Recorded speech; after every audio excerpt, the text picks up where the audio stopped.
Morning प्यारे बच्चों, आज हम द्विघात समीकरण पार्ट चौथे के बारे में बात करेंगे। देखो बेटे, इससे पहले लेक्चर में मैं आपको द्विघात समीकरण के बारे में बता चुका हूँ। द्विघात समीकरण क्या होता है। आज हम द्विघात समीकरण को हल करने की विधियों के बारे में बात करेंगे और इसमें सबसे पहली विधि गुणनखंड विधि से द्विघात समीकरण को हल करने की बात आज हम करेंगे। वैसे तो द्विघात समीकरण को बच्चे हल करने की तीन विधियां होती हैं। द्विघात समीकरण को हल करने की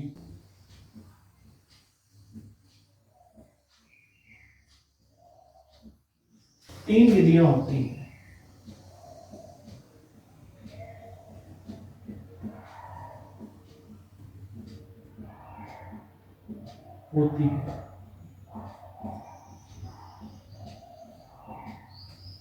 सबसे पहली विधि जो जिसकी आज हम बात करेंगे गुणनखंड विधि।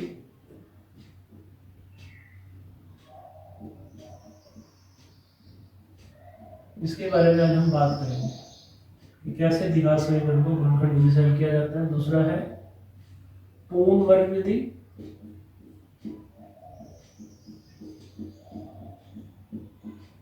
और तीसरी है द्विघात सूत्र विधि।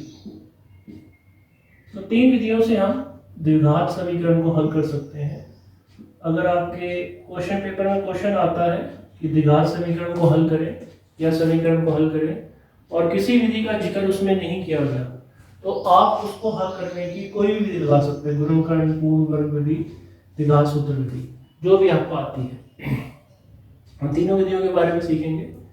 लेकिन बेटे, अगर आपको प्रश्न आ जाए कि द्विघात सूत्र को द्विघात समीकरण को गुणनखंड विधि से हल करें, तब आपको द्विघात समीकरण को गुणनखंड विधि से ही हल करना होगा। जैसे इस बार प्रश्न आया 2019 में, पूर्ण वर्ग विधि से हल करें, द्विघात समीकरण को पूर्ण वर्ग विधि से हल करें, तब आपको द्विघात समीकरण को पूर्ण वर्ग विधि से हल करना होगा। मतलब अगर आपको द्विघात समीकरण को हल करने की कोई विधि पूछी है, तो आपको उस प्रश्न को उसी विधि से हल करना होगा। अगर कोई विधि नहीं पूछी तो जो मर्जी विधि आप लगा के द्विघात समीकरण को हल कर सकते हैं। आगे चलते हैं।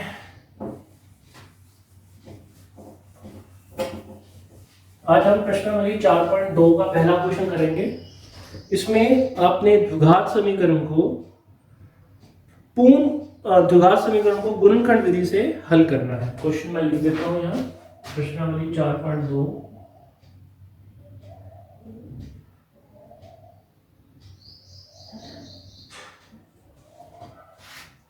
इसका पहला क्वेश्चन है, गुणनखंड विधि से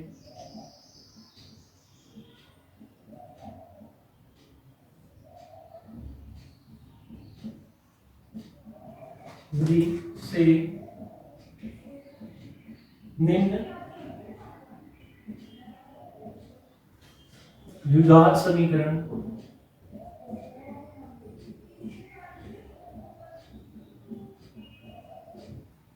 करणों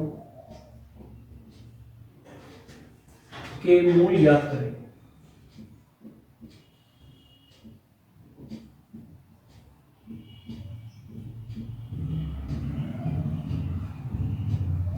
ये है आपके पास क्वेश्चन। इसका सबसे पहला भाग हम सीखते हैं। x की 2 माइनस 3x माइनस 10 बराबर है 0।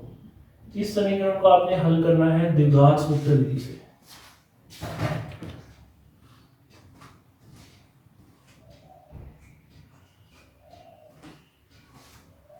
तो देखिए बेटे,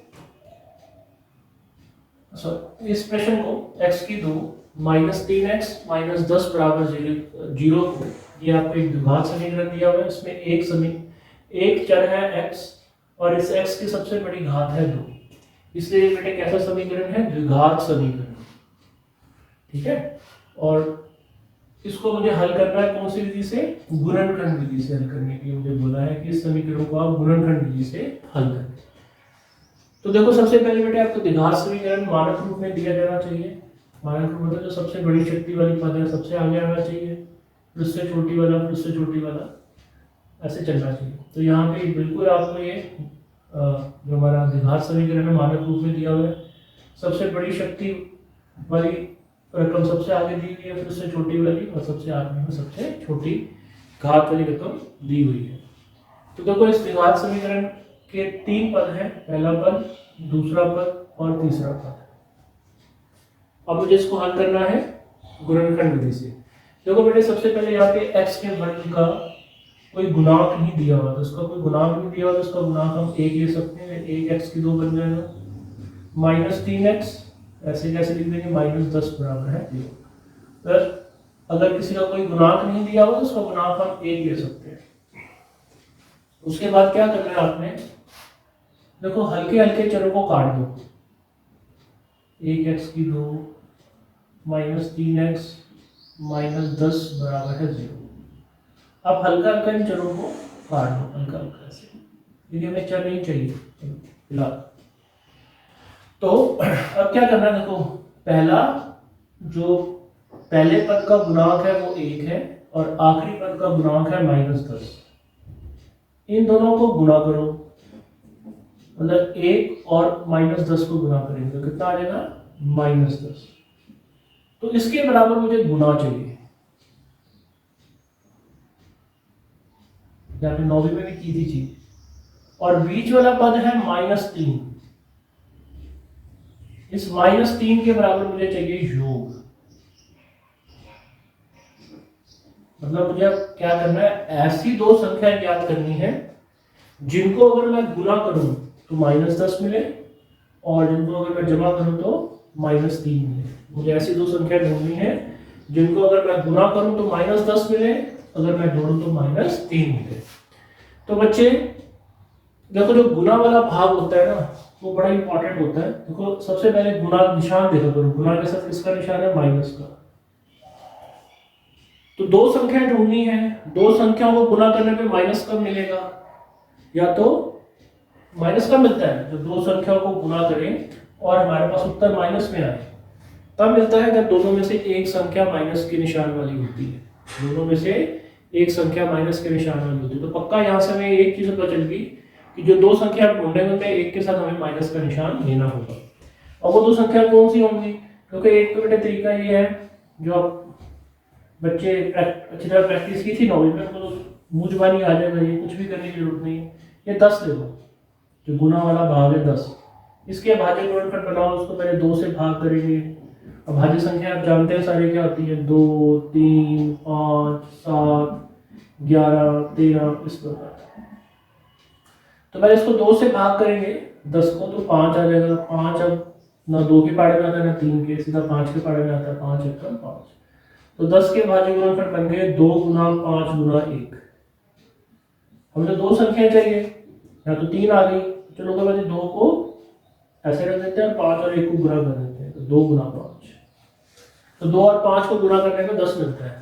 लेकिन मैंने अभी आपको बच्चे बताया है कि हमारे पास गुना माइनस के निशान वाला है, माइनस के चिन्ह वाला है, तो दोनों में से किसी एक संख्या के साथ माइनस का चिन्ह होगा। और बच्चे बोलते हैं सर मैं 2 के साथ माइनस लेता हूँ और 5 के साथ प्लस। ठीक है, ले सकते हैं बिल्कुल। लेकिन बेटे अगर आप इन दोनों को आप जमा करोगे, -5 और 2 को जमा करेंगे तो हमें पता है कि 3 आएगा, और चिन्ह हमेशा बड़ी चीज का आता है, तो +3 आ गया। क्या योग मिला?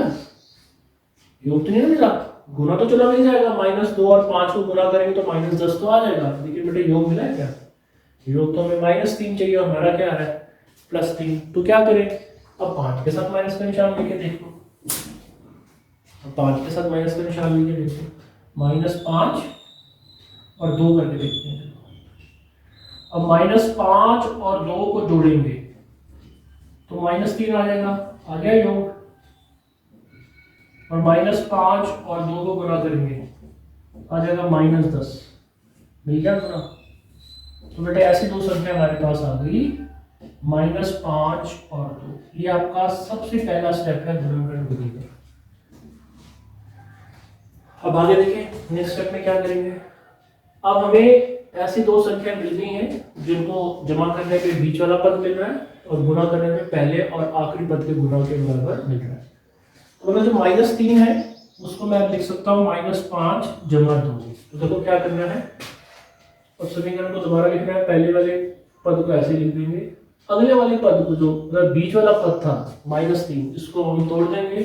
-3 क्या बन गया, -5 जमा 2, तो ये आ जाएगा -5 और 3 के साथ x लगा हुआ था तो -5x जमा 2x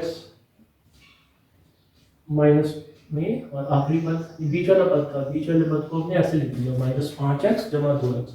-3 बन गया था -5 जमा 2, और आखिरी इसका जो पद था वो था -10 बराबर है 0। बस बीच वाले पद को तोड़ना है। हमारे पास अब 4 पद बन गए। अब दो के जोड़े बना लो, इसका और इसका मैं एक जोड़ा बना लेता हूँ, एक ब्रैकेट में रखूंगा, इसका और इसका एक जोड़ा बना लेता हूँ, उसको एक ब्रैकेट में रखूंगा। तो ये बन गया 1x की 2 -5x का एक जोड़ा बन गया। अगला बन गया +2x, बड़े चिन्ह भी साथ लेके चल रहे हैं, बराबर है। इन दोनों का एक जोड़ा बन गया, इन दोनों का एक जोड़ा बन गया, इन दोनों का एक जोड़ा और इन दोनों का एक जोड़ा। बीच में दोनों कोष्ठक के कोई निशान नहीं है, इनके बीच में प्लस का निशान डाल दो। अगले स्टेप में देखो क्या करेंगे, दोनों के जोड़े बन गए। अब बेटे क्या करना है, इनमें से साझा लेना है। इन दोनों में से जो कॉमन आता है वो बाहर निकाल लो, इन दोनों में से जो कॉमन आता है वो बाहर निकाल लो। कॉमन निकालने के बाद तो पहले कोष्ठक में चीज बचेगी और जो दूसरे कोष्ठक में चीज बचेगी, दोनों बराबर होनी चाहिए। अगर बराबर नहीं आती तो मतलब गड़बड़ है गई। अब देखो इनमें से जो बच्चे सीधा कॉमन ले सकते हैं, साझा ले सकते हैं, वो ले ले। तो मैं लिख के दिखाता हूँ। देखो 1 और x की 2 को लिख सकते हैं x गुना x -5 गुना x, 5x को लिख दिया 5 गुना x प्लस 2 गुना x, 2 गुना x, और 10 को लिख सकते हैं, अभी हमने 10 को लिखा था 2 गुना 5। अब आप साझा बड़े आराम से ले सकते हैं। देखो इन दोनों में जो साझी चीज आ रही है वो x आ रही है, तो x को इस कोष्ठक से बाहर निकाल लो। अंदर रह गया 1 बच गया और ये x बच गया 1x, माइनस का निशान बच गया 5 बच गया। वैसे ही दोनों में से 2 साझा आ रहा है, 2 बाहर निकाल लिया, अंदर रह गया x -5 बराबर। तो x -5 दोनों सर ये 1x आ रहा है, ये x आ रहा है। 1x और x एक ही बात होती है, एक को x से गुना करेंगे x ही आ जाएगा। 1x को हम x लिख सकते हैं, x -5 जमा 2 x -5 बराबर है 0। अब आप देख सकते हो जो आगे वाले कोष्ठक में चीज आ रही है वो पीछे वाली चीज कोष्ठक में चीज आ रही है। अब इसको दोनों पूरे में से साझा ले लो, ये चीज साझी होगी, दोनों में आ रही है, तो ये बाहर निकाल ली। x -5 पूरे में से बाहर आ गया, अंदर आ गया, फिर ब्रैकेट शुरू करेंगे, x जमा 2 बराबर है 0। तो ये हमने इस द्विघात समीकरण के गुणनखंड बना लिए। लेकिन अगर तुम मूल निकालना है बेटे, अब देखो यहाँ पे दो चीजों का गुना 0 के बराबर आ रहा है, इसका और इसका गुना 0 के बराबर आ रहा है। तो आप जानते हैं कि दो चीजों का गुना 0 तभी आता है, या तो उसमें से पहली चीज 0 होनी चाहिए, या जो दूसरी चीज है वो 0 होनी चाहिए। तो यहाँ से x का मान हम बड़े आराम से निकाल सकते हैं। देखो कि दो चीजों का गुना 0 के बराबर कब आता है, या तो पहली चीज 0 के बराबर होनी चाहिए, पहली वाली चीज है। दो संख्याओं का गुना 0 कब आता है, या दोनों में से एक का 0 होना जरूरी है, या तो ये 0 के बराबर हो या ये 0 के बराबर हो। तो यहाँ से x का मान आ जाएगा -5 है, मतलब +5 बन जाएगा, और यहाँ से x का मान आ जाएगा, ये +2 है, हमारा -2 बन जाएगा। तो ये आ गया आपके पास, तो उत्तर आ गया। ये हमारे मूल निकल गए जो हमें द्विघात समीकरण दिया गया था उसके। जबकि ऐसे मान है कि जब आप इनको समीकरण में रखोगे तो समीकरण का उत्तर 0 आ जाएगा। तो इस प्रकार हम गुणनखंड विधि से द्विघात बहुपद को हल करते हैं। चलिए एक और प्रश्न देखते हैं।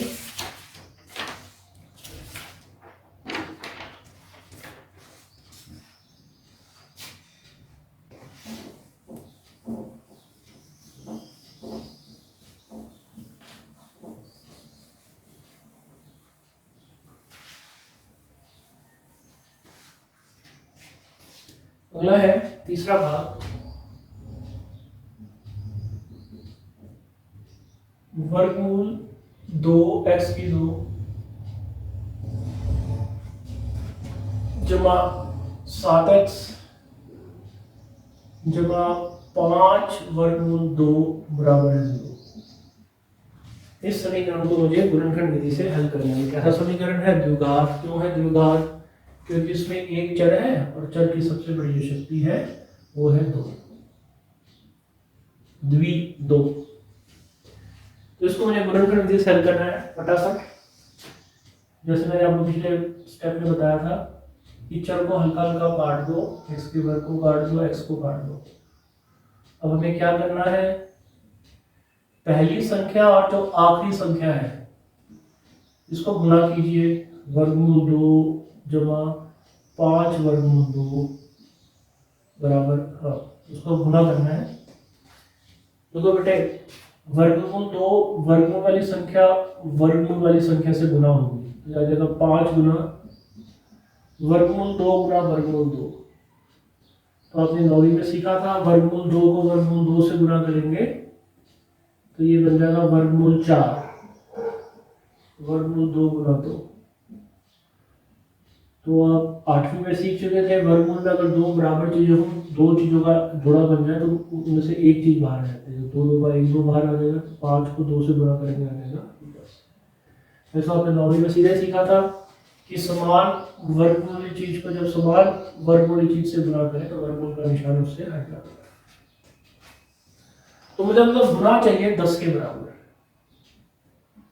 पहली पद के गुणांक और आखिरी पद के गुणांक को जब हमने गुणा किया, पहले पद के गुणांक और आखिरी पद के गुणांक को जब हमने गुणा किया तो मेरे पास गुणा आ गया 10 के बराबर। तो जब ऐसी दो संख्या निकालनी जिनको गुणा करने पे 10 मिले और बीच वाली इसमें पद है 7 और योग कितना चाहिए? योगफल चाहिए मुझे 7 के बराबर। मतलब मुझे अब ऐसी दो संख्या निकालनी है जिनको अगर मैं गुणा करूं तो 10 मिले, जोड़ूं तो 7 मिले। तो अब गुणा के साथ प्लस का निशान है, प्लस 10 है, 10 या प्लस 10 एक ही बात होती है। तो इसका मतलब है कि दोनों संख्या या तो माइनस के निशान की होंगी या प्लस के निशान की होंगी। अब क्या होंगी ऐसी दो संख्याएं? तो ये भी आपको बताया था कि 10 के भाज्य गुणनखंड बनाने, जो गुणा होता है उसको लेके चला तो 10 के भाज्य गुणनखंड अभी बनेंगे 2 गुना 5, 2 गुना 5 गुना 1। हमें दो संख्या चाहिए तो किन्हीं कभी 2 का ऐसे रख देता हूँ और 5 और 1 को गुणा कर देता हूँ। तो ऐसे दो संख्या आ गई मेरे पास 5, 2 और 5। अब इनको जोड़ के देखो जरा, 2 और 5 को जोड़ा, हाँ भाई 7 भी मिल गया 7, योग मिल गया जो चाहिए था। गुणा तो पहले देख चुके हो आप, 2 और 5 को गुणा करने पे 10 तो मिल ही रहा है। तो ऐसी दो संख्या मेरे पास आ गई 2 और 5। नेक्स्ट स्टेप में क्या करना होता है कि जो समीकरण दिया उसको दोबारा लिखेंगे, वर्गमूल 2x², लेकिन जो बीच वाला पद है उसको तोड़ देंगे। पहले 3 पद थे अब 4 पद बन जाएंगे। प्लस 7x, ये प्लस 7x है, लेकिन 7 को तो हमने कैसे लिख दिया? 2 जमा 5। तो 7 के साथ x लगा होता तो बन जाएगा 2x जमा 5x जमा 5 वर्गमूल 2 बराबर है 0। बीच वाले पद को तोड़ दिया। उसके बाद क्या करना है? दो के जोड़े बना रहे हैं, इसका और इसका एक जोड़ा बना दिया। वर्गमूल 2x² जमा 2x, अगला प्लस 5x जमा 5 वर्गमूल 2 बराबर है 0। अब इस वजह से सादा लेना है कॉमन। तो जो बच्चे सीधा ले सकते सीधा करें, नहीं ले सकते तो मैं देखो बेटे करके दिखाता हूँ। पहले वाला वर्गमूल 2 है, वर्गमूल 2 लिख दिया। x की 2 को लिख सकते हैं x गुना x गुना x।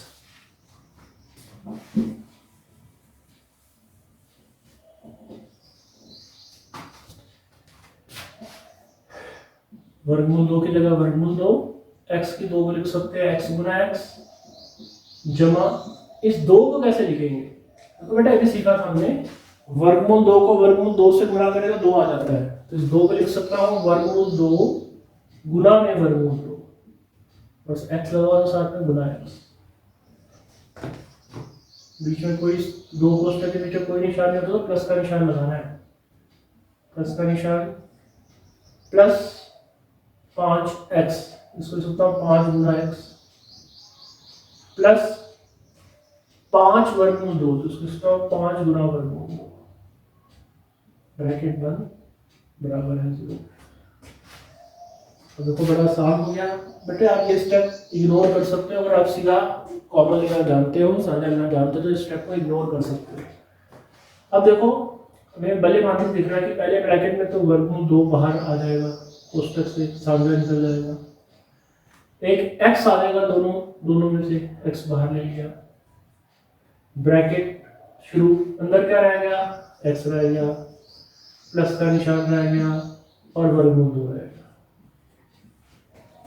प्लस यहाँ देखें तो क्या रह गया, यहाँ से क्या बाहर आ जाएगा 5 बाहर आ जाएगा, 5 बाहर आ गया, अंदर क्या रह गया वर्गमूल x जमा वर्गमूल 2 बराबर है 0।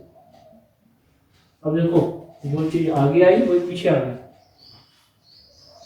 आगे ना, तो आपने बिल्कुल काम ठीक किया है। अब ये चीज x जमा वर्गमूल 2 यहाँ पे भी है, x जमा वर्गमूल 2 यहाँ पे भी है, पूरे में से सामने ले लो, पूरे में से जब ये बाहर आ जाएगा तो आ जाएगा x जमा वर्गमूल 2 और आ जाएगा वर्गमूल 2x जमा 5 बराबर है 0। और वैसे ही दो चीजों का गुना 0 कब होता है, दो चीजों का गुना 0 कब होता है, तो पहली चीज 0 के बराबर हो या दूसरी चीज 0 के बराबर हो। तो पहली चीज x जमा 2 0 होगी या वर्गमूल 2x जमा 5 0 के बराबर होगी। तो यहाँ से x का मान आ जाएगा प्लस है, ये आ जाएगा माइनस हो जाएगा, x बराबर माइनस वर्गमूल 2, या ये प्लस 5 जब आ जाएगा माइनस 5 हो जाएगा वर्गमूल 2x माइनस 5, क्योंकि x का मान निकला वर्गमूल 2 यहाँ गुना वाले के बाहर हो जाएगा 5। तो ये आ जाएगा आपके पास x के दो मान, x बराबर माइनस वर्गमूल 2 और x बराबर माइनस 5 वर्गमूल 2। तो आई थिंक आपको समझ में आ गई होगी गुणनखंड विधि। ठीक है, एक इसका चौथा भाग है वो मैं करूंगा नहीं, अब अपने आप ट्राई करना। ठीक है,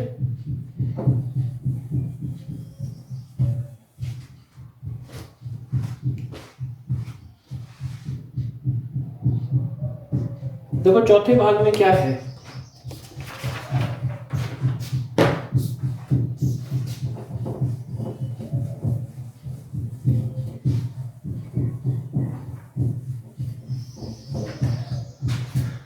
चौथे भाग में देखिए क्या है,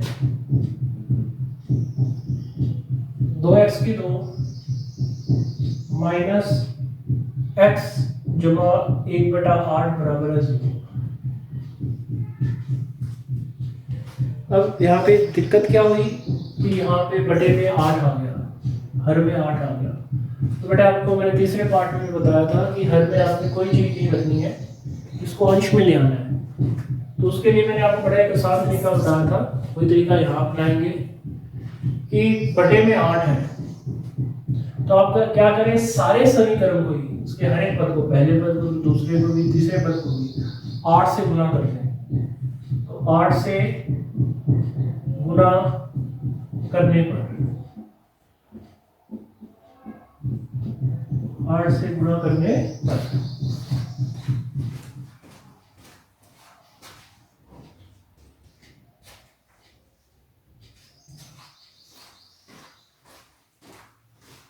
8 से गुणा करेंगे बन जाएगा 8 गुना 2x की 2 माइनस 8 गुना x जमा 8 गुना 1/8 बराबर है 0। तो 8 और 2 को गुणा करेंगे तो आ जाएगा 16, 16x की 2 8 और x को गुना करेंगे तो 8x आ जाएगा, और ये 8 ऊपर नीचे कर देगा, रह गया। तो ये बन गया आपका द्विघात समीकरण। पहले भी द्विघात समीकरण था, बस दिक्कत क्या थी, नीचे बटे में 8 था। तो फटाफट पहले वाले जैसे दो भाग कर चुके हैं वैसे करना है। पहले और आखिरी के गुना के बराबर गुना चाहिए, तो गुना चाहिए मुझे यहाँ पे 16 गुना 1, 16 के बराबर, और बीच वाले पद के बराबर चाहिए योग, तो योग चाहिए -8 के बराबर। अब ऐसे दो अक्षर ढूंढ लेंगे। वैसे तो देखो गुना हमारे पास प्लस के निशान का है, तो दोनों अक्षर या तो माइनस के निशान के होंगे या प्लस के होंगे। अब 16 के भाज्य गुणनखंड बना लेंगे, तो 2 गुना 2 गुना 2, 2 अट्ठे 16, 2 चौके 8, 2 से 2 गया, 2 रह गया, 2 1 का 2। तो ये बन गए 16 के भाज्य गुणनखंड। 16 के भाज्य गुणनखंड बन गए 2 गुना 2 गुना 2 गुना 2। अक्षर चाहिए होते हैं हमें 2, यहाँ तो आगे 4 अक्षर, 2 गुना 2 गुना 2 गुना 2, दो को गुना कर दो, इन दो को गुना करेंगे आ गया 4, इन दो को गुना करेंगे आ गया 4, तो 16 तो लिख सकते हैं 4 गुना 4। लेकिन क्या इनको जोड़ने पर 8 मिलेगा? तो 4 में 4 जोड़ दिया तो 8 तो आ गया, लेकिन हमें चाहिए क्या? -8। भाई -8 तो नहीं आया, तो 8 आ रहा है। तो मैंने अभी बताना है, तो दोनों के साथ प्लस का निशान होगा या दोनों के साथ माइनस का, क्योंकि गुना प्लस का है। तो दोनों को प्लस रख के देखा तो 8 योग नहीं मिल रहा, दोनों को माइनस रख के देखते हैं। -4 -4, माइनस माइनस प्लस होता है, लेकिन चिन्ह माइनस का आता है। आ गया -8। मिल गया ऐसे दो अक्षर। ऐसे दो अक्षर के आगे -4 और -4। -4 को -4 से गुना करेंगे, माइनस माइनस प्लस, 4 4 का 16, और -4 को -4 में जोड़ेंगे तो -8 मिल जाएगा। तो ऐसा हमें दो अक्षर मिल गया, -4 और -4। उसके बाद अगले स्टेप में फिर से समीकरण लिखो, 16x की 2 -8x। अब इसको -8 ही लिखेंगे, -8 को लिख सकते हैं -4x, -4 -4, तो -4x -4x, और आखिरी पद था 1, बीच वाले पद को जोड़ना है बस। उसके बाद दो के जोड़े बनाएंगे, तो बन जाएगा 16x की 2 -4x का एक जोड़ा, आगे ब्रैकेट शुरू, -4x जमा 1 का एक जोड़ा बराबर है 0, बीच में निशान प्लस का।